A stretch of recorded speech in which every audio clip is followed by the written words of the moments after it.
The question says 0.25 ampere electric current is passed for 1 hour through copper sulfate solution. Calculate weight of copper deposited. Molar mass of copper is 63.57 gram per mole and 1 farad value is 96,500 coulomb. हमसे इस question में कहा जा रहा है कि 0.25 ampere electric current को 1 घंटे तक कॉपर सल्फेट के सॉल्यूशन से पास किया गया. हमसे पूछा जा रहा है कि कॉपर जो डिपॉजिट हुआ उसका वेट कितना होगा, मास क्या होगा. हमें यहाँ पे कॉपर का मोलर मास गिवन है और 1 फैराड की कूलम में वैल्यू गिवन है. तो यहाँ पे जो गिवन वैल्यूज हैं सबसे पहले हम उन्हें मेंशन कर लेते हैं. गिवन है हमें यहाँ पे ये इलेक्ट्रिक करंट जो पास किया गया है, तो this will be I, it is 0.25 ampere. इसके अलावा हमें यहाँ पे टाइम गिवन है टी, ये है 1 आवर. अगर हम इसको सेकंड में कन्वर्ट करें तो ये हो जाएगा 3600 सेकंड, क्योंकि 1 आवर में होते हैं 60 मिनट्स और 1 मिनट में होता है 60 सेकंड. तो 60 इंटू 60 करेंगे तो ये हो जाएगा 3600 सेकंड.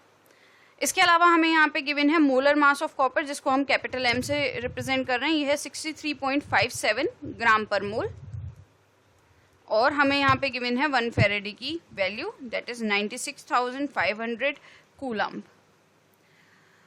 अब हम यहाँ पे पूछा जा रहा है हमसे कि कॉपर का कितना मास डिपॉजिट हुआ होगा. तो W हमें कैलकुलेट करना है. तो W होता है is equals to Z into I into T. अब यहाँ पे ये जो Z है, Z क्या होता है, इसको हम रिप्रेजेंट कर सकते हैं as equivalent mass divided by Faraday constant, जो कि ये वैल्यू है. अब इक्विवेलेंट मास को हम किस तरह रिप्रेजेंट कर सकते हैं. अगर हमें मोलर मास गिवन है तो इक्विवेलेंट मास क्या हो जाएगा, molar mass divided by N factor upon Faraday constant. Molar mass को हम कैपिटल एम से डिनोट कर सकते हैं, तो ये हो जाएगा m बाय एन एफ. तो ये जो z की वैल्यू है m बाय एन एफ, वो हम यहाँ पे इस इक्वेशन में पुट कर देंगे. तो ये हो जाएगा w is equals to m into I into T upon N F. अब हमें इसमें सारी वैल्यूज गिवन है एक्सेप्ट दिस n. अब ये n फैक्टर या ये n है क्या, n रिप्रेजेंट कर रहा है कि कितने नंबर ऑफ मोल्स जो हैं इलेक्ट्रॉन के वो इस रिएक्शन में जो है यूज हो रहे हैं. अगर हम बात करें, ये जो रिएक्शन हमें गिवन है इसमें कॉपर सल्फेट का सोल्यूशन है. ये कॉपर सल्फेट का जो एक्वस सोल्यूशन होता है, अब ये अपने आयंस में डिसोशिएट हो जाएगा इलेक्ट्रिसिटी पास करने पे. तो यहाँ पे कॉपर आयन होंगे और होंगे साथ में सल्फेट आयन. हम इनके नीचे यहाँ पे स्टेट्स भी मेंशन कर देते हैं.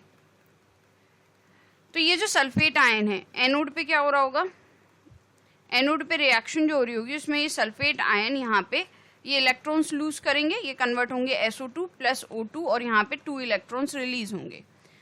अब कैथोड पे क्या हो रहा होगा, कैथोड पे ये जो कॉपर आयन है ये इन 2 इलेक्ट्रॉन्स को एक्सेप्ट करके कॉपर मेटल बना रहे होंगे, जो कि डिपॉजिट हो रहा होगा कैथोड के ऊपर. इसी का मास हमको पता करना है. तो इसमें n की वैल्यू कितनी हो जाएगी, यहाँ पे 2 इलेक्ट्रॉन यूज हो रहे हैं, तो 1 मोल कॉपर को डिपॉजिट करने के लिए 2 मोल इलेक्ट्रॉन के चाहिए. तो n की वैल्यू क्या हो गई, 2 हो गई.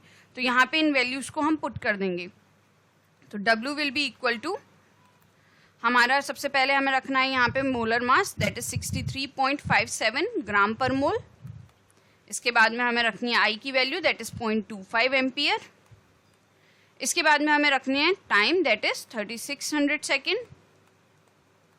इसके बाद में हमें यहाँ पे नीचे रखना है N की वैल्यू, तो ये हो जाएगी 2 मोल और into Faraday constant, that is 96,500 coulomb. Mole से मोल कैंसिल हो जाएगा. ये एम्पियर सेकंड जो होता है, हम यहाँ पे इसको मेंशन कर देते हैं. 1 एम्पियर सेकंड जो होता है, 1 एम्पियर सेकंड ये बराबर होता है 1 कूलम के. तो दैट मीन्स ये एम्पियर सेकंड की ये जो यूनिट हो गई ये कूलम के बराबर हो गई. तो ये कूलम की यूनिट से कैंसिल हो जाएगी. तो जो आंसर आएगा हमारा वो आएगा ग्राम में. तो जब हम इसको सॉल्व करेंगे तो ये यहाँ पे आ जाएगा.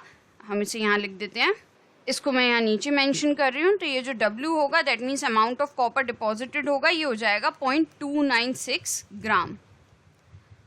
सो I will just conclude it here now. Thus the above explanation